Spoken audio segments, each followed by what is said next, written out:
যারা YouTube channel চালান তারা তো এই নোটিফিকেশন সম্পর্কে অভ্যস্ত।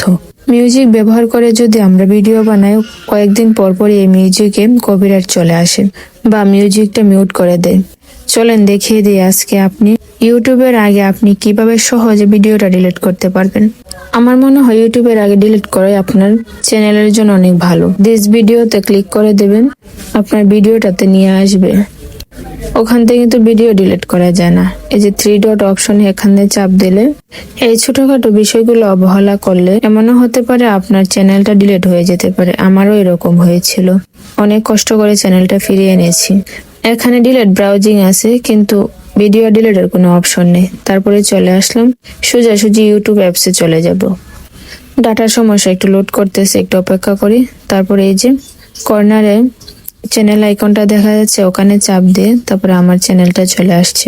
যেহেতু আমার শর্টস ভিডিও মিউট হয়ে গেছে তাই শর্টসে চলে যাব। এই ভিডিওটা এখান থেকে আপনি ডিলিট করে দিতে হবে।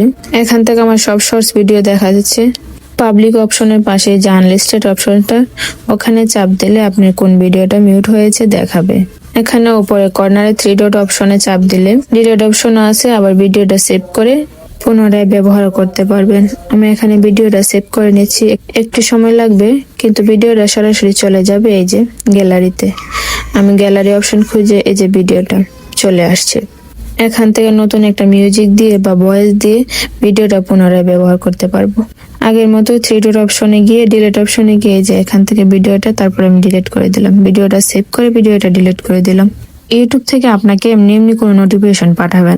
যখনই কোনো নোটিফিকেশন পাঠাবে সেটা গুরুত্ব সহকারে দেখবেন, না হলে আপনার চ্যানেলটা ডিলিট করে দেবে। এই ভিডিওটা ডিলিট করে 30 দিন টাইম দেয়, কিন্তু আমার মনে হয় এর আগে ডিলিট করে দেওয়া আপনার জন্য ভালো। ভিডিওটা যদি ভালো লাগে তো অবশ্যই লাইক, কমেন্ট, একটা শেয়ার করে দেবেন। ধন্যবাদ সবাইকে।